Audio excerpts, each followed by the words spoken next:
Seguimos con más noticias aquí en CB24. Gracias por acompañarnos. Este lunes en Costa Rica se presentó ante el Tribunal Supremo de Elecciones una propuesta para que a través de un referendo se decida sobre la posibilidad de convocar a una asamblea constituyente. Y justamente para conocer los detalles de esta iniciativa tenemos en nuestro estudio al abogado Alex Solís, de hecho uno de los impulsores. Señor Solís, bienvenido. Gracias por acompañarnos. Muchísimas gracias. Buenas tardes. Nuevamente bienvenido. ¿Por qué es necesaria una nueva constitución política en Costa Rica? Porque nuestra constitución se nos hizo vieja. Estamos muy agradecidos, pero es una constitución que en su origen remoto proviene de 1871. Y se le han estado haciendo parches y remiendos y ya no aguanta más. La realidad que se vive en Costa Rica en términos de problemas, principios y valores, necesidades, creencias, es muy diferente a la Costa Rica 1949 y todavía más a la de 1871. De manera que si queremos que nuestra Constitución verdaderamente tenga fuerza normativa, hay que actualizarla, hay que reformarla para que el Estado sea más eficiente, más competitivo. Ahora bien, ¿cómo se conformaría esa asamblea constituyente? ¿Quiénes la integrarían? ¿Cuáles son los perfiles, 61 personas.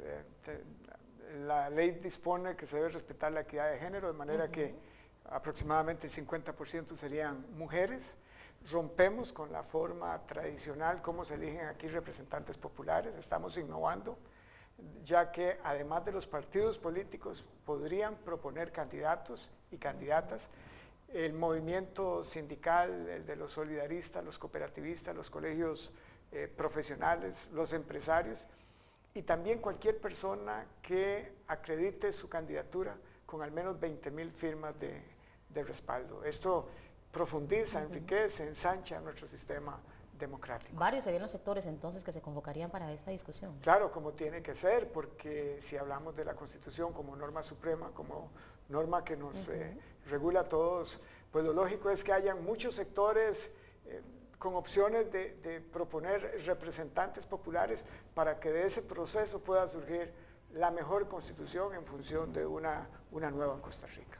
Ahora bien, señor Solís, ¿cree usted que hay suficiente madurez, por llamarle de una manera, en Costa Rica en este momento para tratar un tema trascendental, como es una nueva constitución? Dice usted que ya está muy longeva, evidentemente, ya son muchísimos años desde que se creó la vigente, pero ¿cree usted que hay un escenario óptimo para que el pueblo costarricense decida? Yo dudo que exista otro país con la madurez política en términos de práctica de la democracia que tenemos nosotros los costarricenses, y las condiciones hay que crearlas.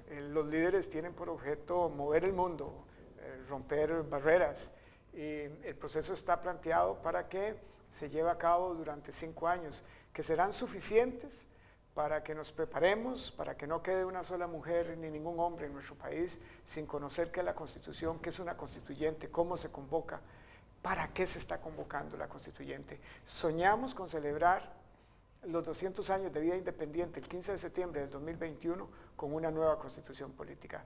Pero claro, eso nos debe unir a todos alrededor de un gran proyecto país, el más grande proyecto país que podemos soñar los costarricenses en este momento. Totalmente. Bueno, varios son los puntos, ¿verdad?, que se tocan dentro de esta discusión. ¿Tiene usted en este momento determinados algunos artículos quizá o algunos puntos que realmente urgen de una reforma dentro de la Constitución? A nivel temático es muy importante repensar el Estado para desconcentrar el poder político y económico, para que también provincias como Guanacaste, Punta Arenas, Limón puedan beneficiarse del desarrollo económico. Tenemos que refrescar los derechos humanos, no eliminar ninguno, sino actualizarlos en función de nuevas realidades, por ejemplo, de equidad de género, derecho al agua, el derecho a la paz. Tenemos que mejorar el tema de las convenciones colectivas. En términos de la estructura del Estado, tenemos que profundizar el principio de la responsabilidad. En este país es imposible remover a un presidente o a unos diputados, ministros o magistrados, aunque cometan la falta más grave. De manera que debemos regular el principio de la revocatoria de mandato popular, para que cuando un presidente, un ministro o un diputado funcione de manera contraria a lo que establece nuestra Constitución, el pueblo le pueda revocar su mandato.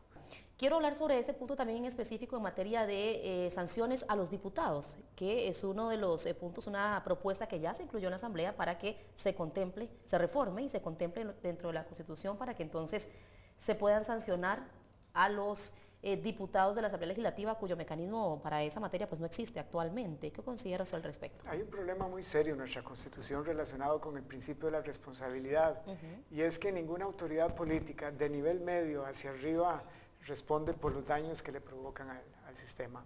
Por ejemplo, aquí se puede y se ha venido intentando construir el puente de la Platina una y otra vez, se hace mal y nadie responde. Exacto. Por ejemplo, la ruta 1856, el famoso caso de la trocha, esos son miles de millones de colones y nadie responde.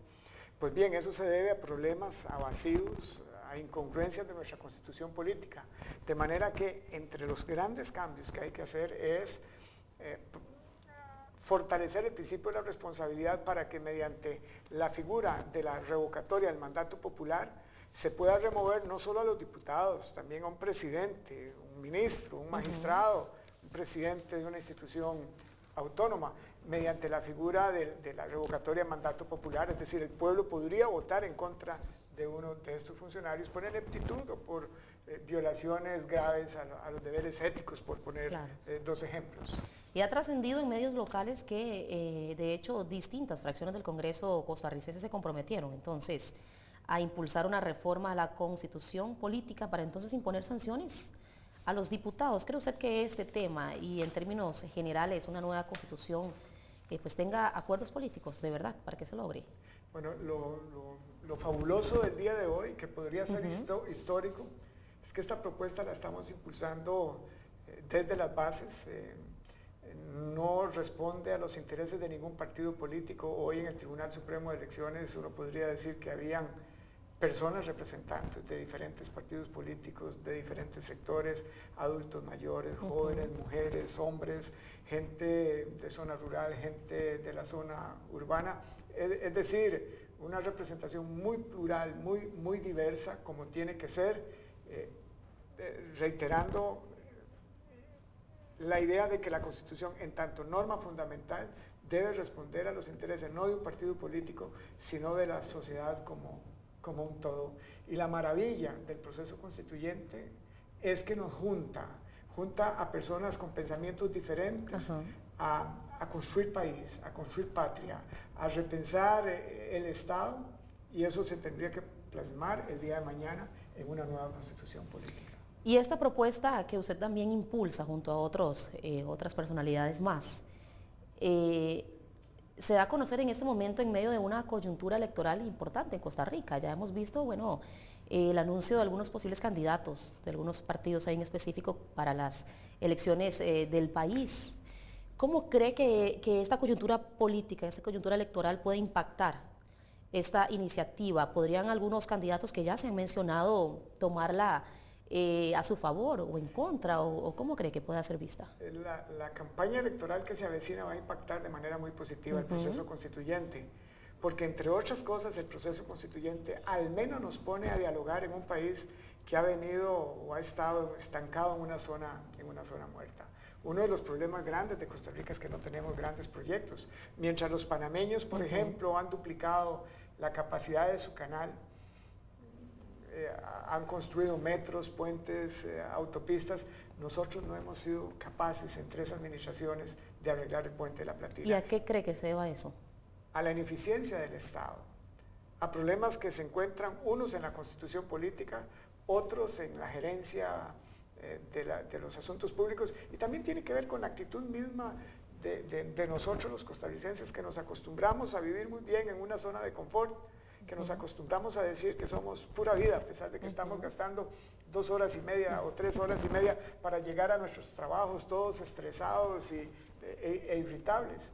De manera que la coyuntura electoral que se avecina es muy propicia para que los candidatos se tengan que pronunciar sobre la Costa Rica del futuro, sobre la necesidad de una constituyente y cómo podría ser esa constitución que nos regule a partir del 15 de septiembre del año 2021. ¿Ve con positivismo usted que avance esta iniciativa? Absolutamente, esto es una bola de nieve, esto nadie lo va a detener porque es el pueblo el que se está reuniendo espontáneamente a repensarse como individuos y como sociedad, entendiendo que este proceso constituyente nos permite ser arquitectos y constructores de nuestro propio destino. Bueno, veremos qué pasa con esta iniciativa. Seguiremos, por supuesto, muy pendientes. Señor Solís, gracias por acompañarnos. Gracias a usted, muy amable. Despedimos al señor Alex Solís, lo tenemos acá en nuestro estudio. Con él platicábamos sobre una iniciativa que se presentó este lunes en Costa Rica que busca convocar a una asamblea constituyente y por ende crear una nueva constitución política en el país.